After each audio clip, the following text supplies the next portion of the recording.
so fortunate. I am so fortunate today to have John Rubino with me. I haven't talked to John in a long time, and we have a lot to talk about today. There is just all kinds of things from gold and silver, which is just exploding.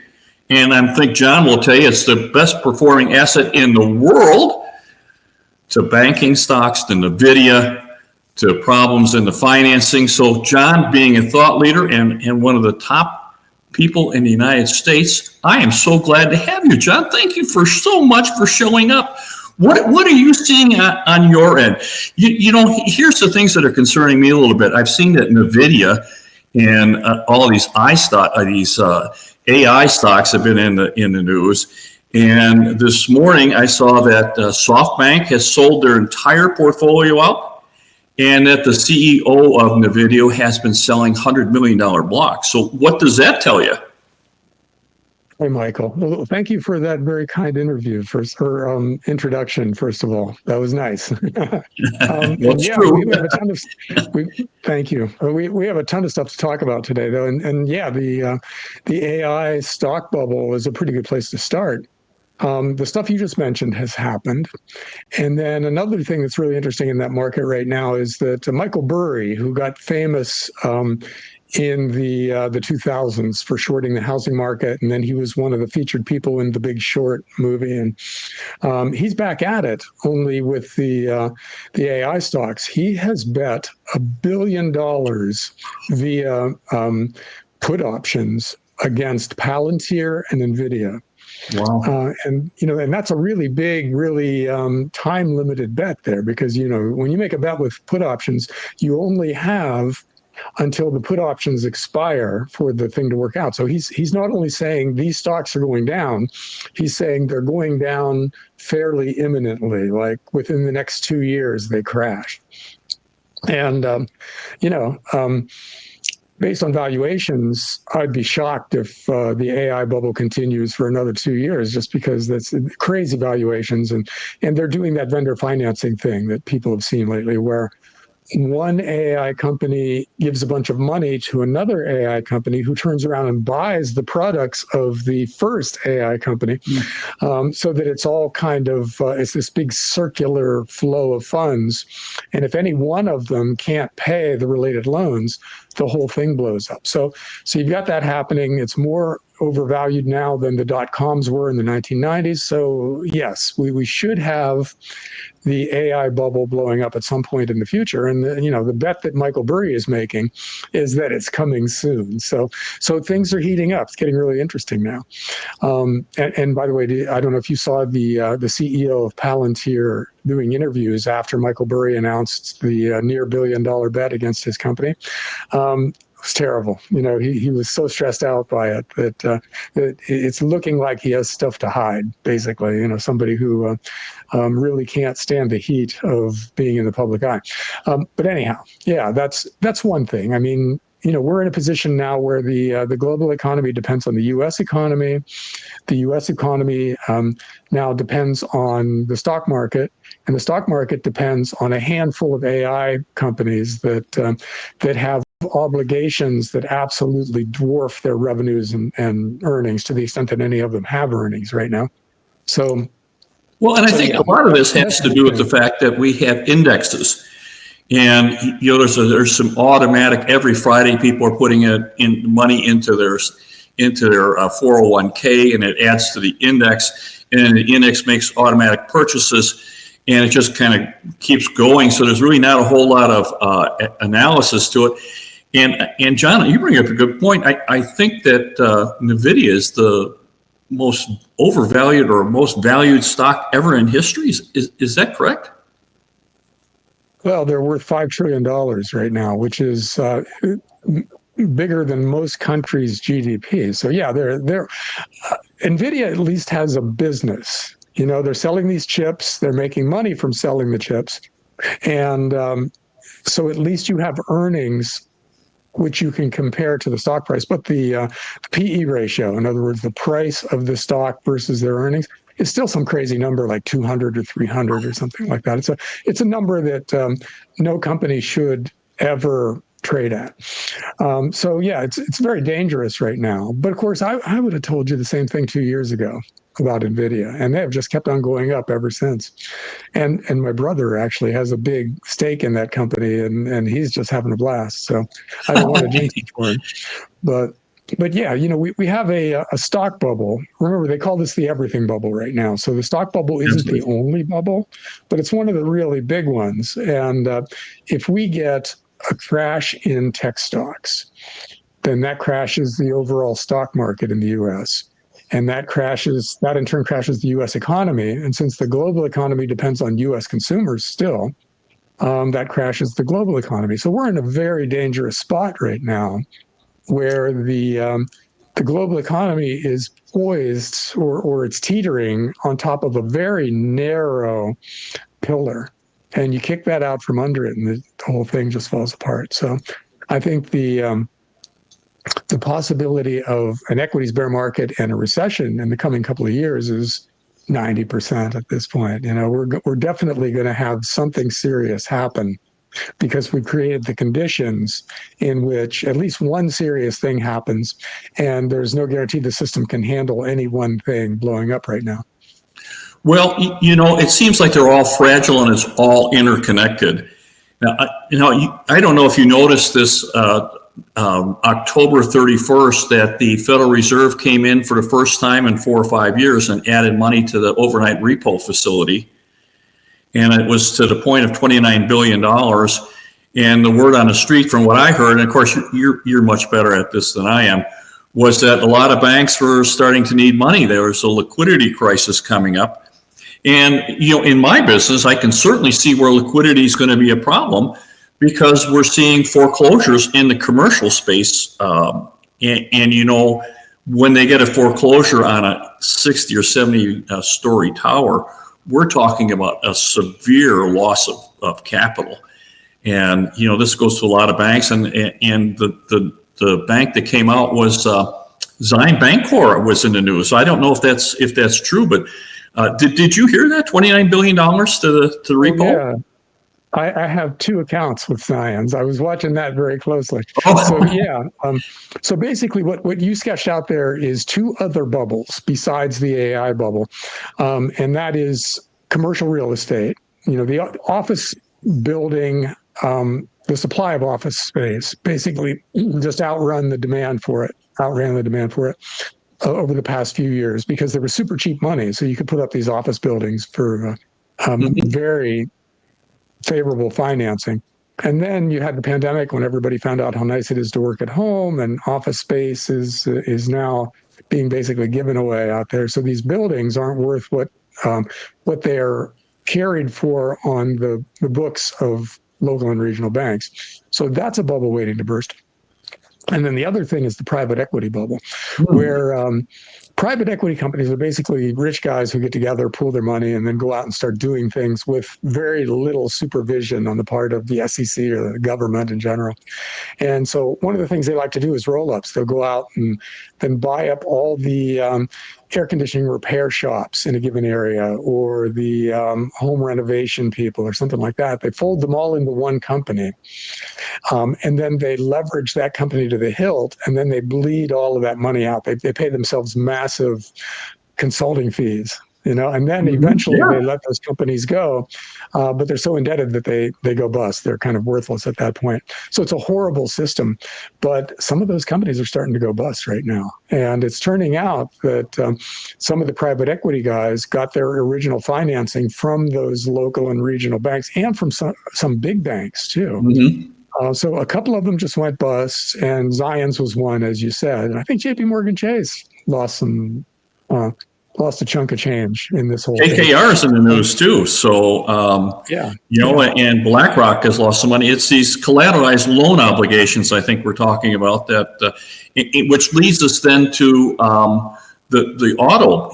When you have autos and real estate both go into a slowdown at the same time, that's very bad, because, real estate, I think, counts for almost 20% of the GDP. By the time you put all the ancillaries put together, and then your auto is right behind it, because we just had First Brand and Tricolor go bad. for big bucks. Someone took, and so to me, that's liquidity being taken out of the system. That was like billions of dollars. I think Tricolor and First Brand both went down for over $1 billion each. Did it not? Yeah, and I don't know what the numbers were, but they were pretty good sized numbers, and the hits that the related banks had to take were fairly large. So yeah, it's serious, and the housing finance sector is a separate thing from student loans and from real estate loans. All of these things have trouble, but the housing finance is starting to roll, or auto finance is starting to roll over big lately, because the car companies brought out a lot of new models that were vastly more expensive than the things they replaced. So that if you buy a new car or a new pickup truck, which is what a lot of people are doing, you end up with a payment that might be $1,000 or more per month. And that's hard for a lot of people to handle. They did it because that's what it costs to put them in that new car that they desperately wanted. But now you're seeing the not defaults, but delinquencies on auto loans start to spike. And again, that comes back to the banking sector, because a lot of that paper is on the balance sheets of a lot of banks. So, the issue then becomes, if the banking system starts to roll over and we start getting bank runs because of office buildings that are being sold for pennies on the dollar, or auto loans that are going bust at an accelerating rate, or private equity companies that are going bankrupt, any of those things. Well, it's credit cards, John.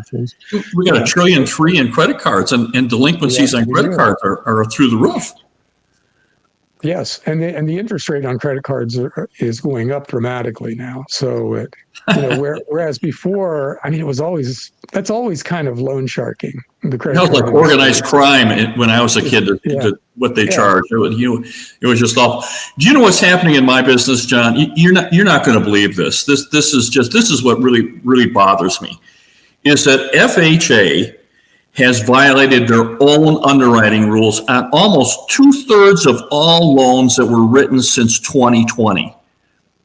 And so the Biden administration opened up almost 3.9 million FHAs. They patted themselves on the back for bringing out housing to the American public so that they could get it. But they took people and they violated their rules so they could. FHA is an insured mortgage, and they're pretty liberal on how they underwrite these, and allow you to go up to 43% debt to income ratio. Well, they violated that on 66% of the loans that they wrote, and went up over 50%, sometimes 51 and 52% debt to income, and they're going delinquent. Just think this. Now, here's the ones that were in charge. 40% of those loans are delinquent. 40%. That's like 1.7 million right now. FHA mortgages are delinquent in the United States. Yeah, that's not a surprise to hear that at all. And where all of this is leading is to a government bailout. In other words, one sector or another sector of subprime lending blows up, and that starts to take down some of the local and regional banks, and that spooks the depositors at the other local and regional banks, and then they pull their money out, and that causes the whole sector to collapse. And then the government has to step in and bail all of this stuff out. Correct. It doesn't matter where it starts. If it starts with, home mortgages, or if it starts with credit cards, eventually it works its way back to the banks and to a government bailout. And then what happens? See, I think all of this stuff we talk about is baked in the cake. It's all going to happen over the next couple of years. But then when the government steps in, what does that do to the dollar for the markets to see, another $3.5 trillion is being dumped into the market and created out of thin air by the Fed? And do we want to hold this currency? And so the dollar goes down, and then that means interest rates on long-term bonds go up, which basically that's exactly right. The system blows up, and I think that's where we kind of are now. And what happened last time, John, in 2008, 9, and 10, it took like 10 years to unfold because Janet Yellen, I think, put in about $20 trillion in debt. And she presided over the most debt ever. 40% of all debt Janet Yellen presided over. And they put in like $18 trillion. And the next time, it's not going to be $5 or $6 trillion. What's that policy response going to be? Michael, it's actually different this time because back in the 2000s with that bailout, the Fed had the ability to lower long-term interest rates by buying long-term bonds. Correct. And this time around, the Fed started to cut interest rates last September, and then they started cutting interest rates again here. They paused for a while and then started cutting again. But long-term interest rates, in other words, the bond market, is not buying it. Back in the 2000s, long-term interest rates went down dramatically all around the world. Now, when a central bank steps in and starts liquefying a sector of the economy, long-term interest rates go up. And long-term interest rates going up basically bankrupts everybody who's got any kind of debt that is attached to, say, the 10-year treasury. If you've got adjustable rate debt and the 10-year treasury yield goes up, your interest costs go up. You're really in trouble. That will just blow up a big chunk of the leveraged speculating community, and which means we may not have the tools to fix it this time. It won't matter how many trillions of dollars the Fed creates and dumps into the market, because the bond market is not going to cooperate. So Fed easing equals long-term interest rates going up instead of going down. And at that point, it's over, because they have no other tools. All they can do is create currency and buy fixed income instruments with that currency. Correct. But if doing that makes interest rates go up instead of down, it's over. And then at that point, that's basically the death spiral for the fiat currency experiment. The whole system that started in 1971 is going to be proven not to work anymore. Well, and so then we're in wildly uncharted territory because we've never done this on a global scale before. Well, that's exactly what we're seeing in my business, John, because what you're talking about is that once interest rates go up as an investor, you have alternative investments. So if you can get 7 or 8 or 9% in a federally insured bond, well, what does that mean that you have to return on in other alternative investments? You have to either match that or exceed that. And in my business, we call that a cap rate. And as these cap rates go up, prices come down dramatically. So all these we have hundreds, if not thousands, of multifamily and new projects that were built with a cap rate around 2.5%, 3%, because that's what the interest rates were. So during 17, 18, 19, 20, you were getting 10-year treasuries at 1%, 2%. And so if you could get a cap rate of 3 or 4%, you thought, well, I'm getting double what I'm getting with the Fed. But now the interest rates are going up. And as you point out, the next policy response may drive interest rates even higher. That means that cap rate has to go up.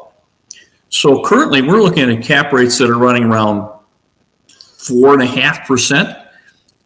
And this is what we're seeing. And this is part of my work, is that when you see these cap rates go up, in order to give you your return, the value of the property has to plummet. And we're seeing this all across the commercials. I mean, this is why all these office buildings, because they're sold on income. And that income is, as you pointed out, here in Phoenix, we're looking at a vacancy rate in the business, in the office space, of 25 to 27%. You go to Austin, Texas, you're 25 or 27%. How do you operate a profitable business when you're running at 25 and 27% occupancy or a vacancy factor on this? And that doesn't even take into the fact that a lot of these office buildings have leases to S&P 500 companies. And the S&P 500 companies may not have anybody going to the office. They all might be working remote. But the S&P 500 is honoring their lease. In a moment those leases expire, vacancy factors across the country are going to explode. So then what happens, John, if the building was refinanced at $700 million, and now on an income approach, it goes down to $200 million? Who takes that loss? Well, the guys who, in theory, own the building just hand it back to the banks, right? And then the banks who have those loans on their balance sheets have to take that loss, and they have to report it publicly at some point. There are tons of buildings out there right now changing hands at pennies on the dollar, and we're not seeing it hit the bank balance sheets yet, but they will. There's going to be this deluge of bad numbers coming out of the banking sector because of office buildings. Another thing about the office buildings that is a pretty crucial thing is all the layoffs that are going on right now. Yes, of course. AI absolutely is replacing. Yeah. There's tens of thousands of people being laid off, most of whom go into offices right now. So that just makes the occupancy rate problem even worse for these big office buildings. And so, there's really no solution. I mean, capitalism has a really good system for taking care of stuff like this. They just clear at lower prices, and ownership trades hands. So the guys who own the buildings go bankrupt. The banks that were on the hook for that paper go bankrupt. And then somebody steps in with capital and they buys those buildings for 1/3 of the original price, and then lowers the rent, fills them back up, and you have a profitable business again. But the government will not let that happen, because they can't let the banking sector go bust, right? Because that's the end of the economy. So capitalism's mechanisms for fixing malinvestment are being handcuffed right now. The system just can't fix these problems because it'll cause too big of a crisis. So we end up with this big bailout, and I don't see any way around that. Well, it's probably, they're all going to deny they're going to do that until they have to do that, I'm going to guess. But if you lose $200 or $300 million on it, doesn't take you very long to start having some significant losses, and we're seeing it. It's not just confined to office space. A lot of these multifamilies here in Phoenix, Arizona, we had 42,000 units are coming up to lease up right now in the last for the last 18 and 24 months. Because in 20 and 21, it was such a great idea to have apartment buildings. Well, and they're doing these wild pro formas, like we're going to get, we've got this 900 square foot apartment, we're going to get $3,000, $3,500 a month for it. And now, now that in lease up, they can't get anywhere near that. They're getting like a half of what they thought they were, and of course they're going to go bust. And like you say, I think someone's going to pick them up. What's the time frame? Do you have my timing model? We've talked about this privately. My timing model tells us tells me that we're going to enter that fairly soon. We're in it now here in Phoenix, Arizona. I'm wildly bullish 2 or 3 years out. I mean, just wildly bullish. In the meantime, not so much. Officially, we're down about 10 to 12%. Across the metro, and of course we're a pretty big metro. But the concern, John, is that when you're talking about FHA and our FHA mortgages, those are put with about 3.5% down payment, and then you have mortgage insurance premium on top of this FHA that has to be paid. That's the insurance premium, and that's 1.5%. And so they finance that. You probably know that. So your equity position when you close on your properties is 2%. That's all you have in the property is 2%. We sold tens of thousands of homes here in Metro Phoenix with FHA. And now we've gone down 10 or 12%.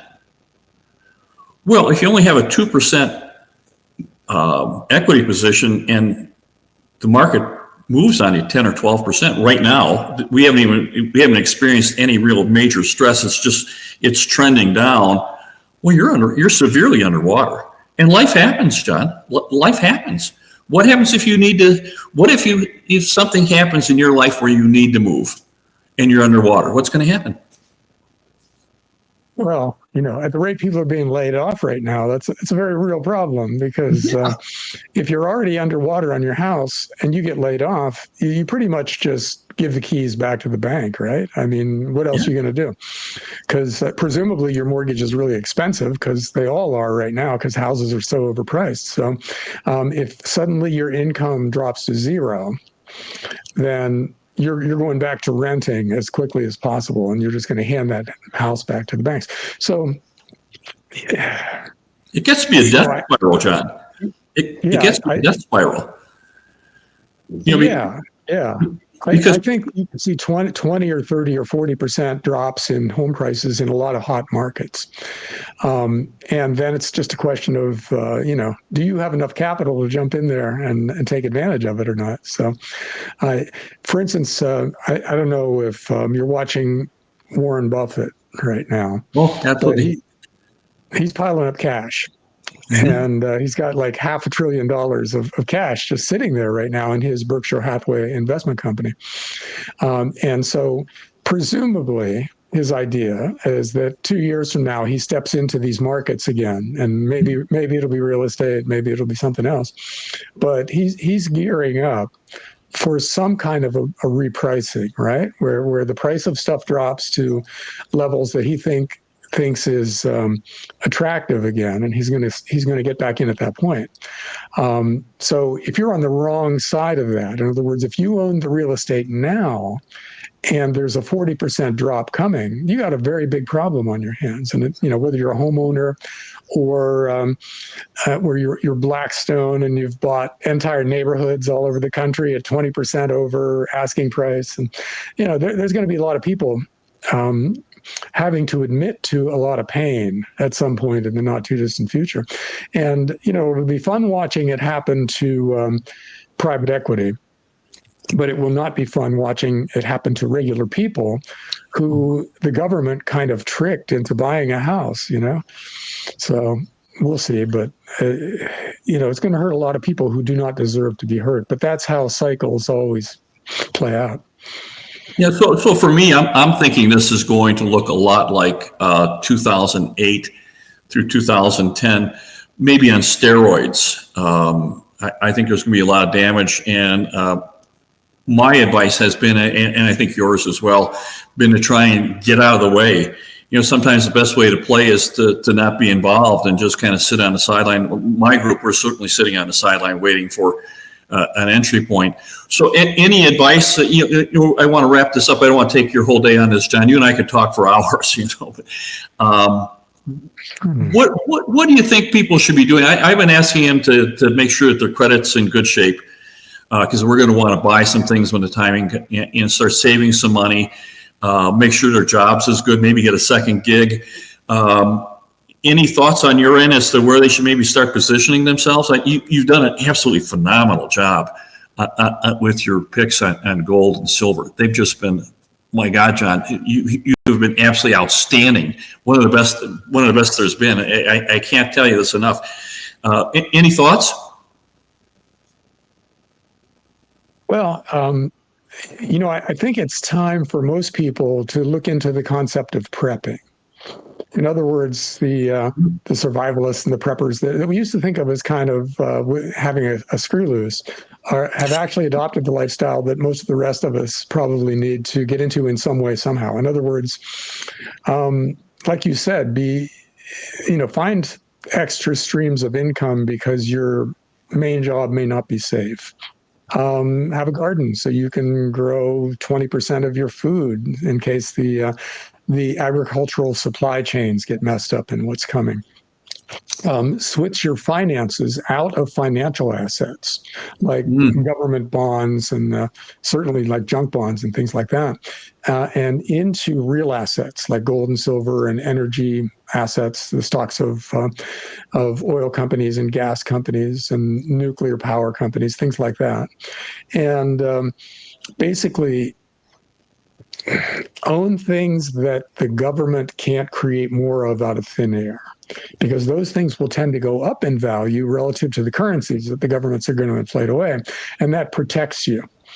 So basically do those things. And it's a multifaceted strategy, and you can't do everything. But the things that you're able to do that are on that list, you should start doing now, because maybe we got a couple of years left, but we don't have a ton of time left before things get really hairy.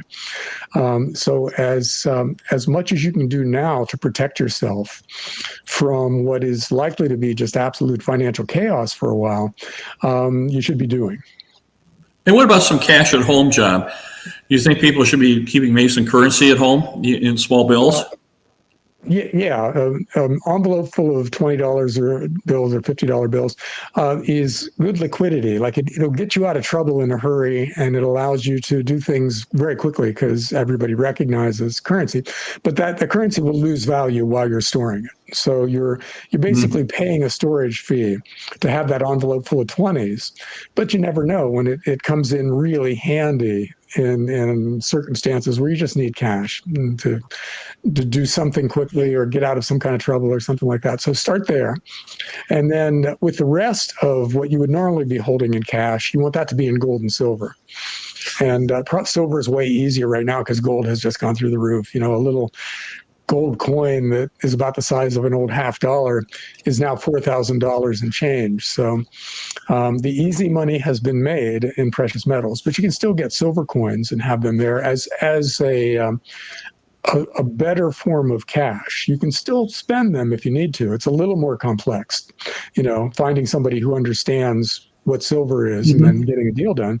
But it's still pretty doable. I mean, in times of trouble, the number of people who understands what silver coins are worth grows exponentially, and that's kind of happening right now. So there, that's the bedrock of your financial life: cash, dollar cash, and gold and silver coins. And then from there, you branch out into other kinds of capital allocation, like gold mining stocks or Exxon stock or something like that, if you want some energy assets. And then the natural gas pipelines pay big dividends. That's a good thing to own, too. Uranium probably, too, with talk about nuclear power right now, huh? Uranium is phenomenal. They've had a really nice run, the uranium miners. But the U.S. government just announced it was going to, I don't remember the number, but it was a multi-billion dollar subsidy that they were going to give to the uranium or the nuclear power industry to get a bunch of nuclear plants up and running as quickly as possible. And that's great for the uranium miners because right now there is not enough uranium coming out of today's mines to satisfy the current need of the uranium or the nuclear power plants we have running. And if the U.S. government wants to say double that number, then the value of a operating low-cost uranium mine is going to go through the roof. So yeah, you want to own uranium stocks too. So there's in my Substack newsletter, I have a list that covers the different categories that look most interesting, like obviously gold and silver. Copper, this copper story is phenomenal because that's if we're going to build all these AI data centers, then you have to move that electricity from one place to another, and you do that through copper wires. Miles and miles of copper. Miles and miles, which, by the way, we don't have. The copper mines that are operating today don't even come close to what's going to be needed 5 years from now if any of these plans go forward. So, yes, that's another really good story. So, and let me just add too that I have to add too that affordable housing is going to become a very, very valuable commodity. And for our portfolio, we're in that space, and everyone needs a place to live. So there are all kinds of investments that people can still make. Mine, of course, there's a timing. I don't want anyone to run out and start buying it. We still a little ways. John, you are such a wealth of information. I'm going to put your where they can find you, but you want to say where you can be found so people know where you can be found, and because they really should. You have a free Substack that they can follow you on. Do you not? Yeah, it's at rubino.substack.com, and most of what I publish on it is free. And the specific investment advice and other kinds of very actionable advice are behind a paywall, but most of it is free. So you can sign up get a sense of it, and then buy a cheap subscription if you want the details. And so far so good. There's a really interesting community is kind of springing up around those concepts. So I'm finding it a lot of fun to write that newsletter. Well, John, I'm not going to take any more of your time. Is there anything else that you'd like to finish up with, and we'll call it a day? Well, there is just so much to talk about because so many crazy things are happening out there. But one general thing is, you can hear about all this gloom and doom stuff that we talked about today, and that a lot of other people online talk about. And it can be paralyzing because these big financial crises or the geopolitical stuff or whatever, we can't stop it from happening. And so for a lot of people, that's just terrifying to hear about. But if you think of it as an investment thesis, it's psychologically a lot healthier. In other words, okay, crazy stuff is coming, but people have made fortunes in the past from navigating crazy times. How am I going to do that? And then, once you start down that path, it's far less scary because there's a good side to the story, that if you get it right, the crazy stuff really does happen and you've positioned yourself correctly. You become one of the people who are a success story. And it's totally possible. People do it in every crisis. And so we just need to find out what it is that we need to do this time around to be one of the people who have capital at the end of the process instead of who were impoverished by it. John, that was brilliant.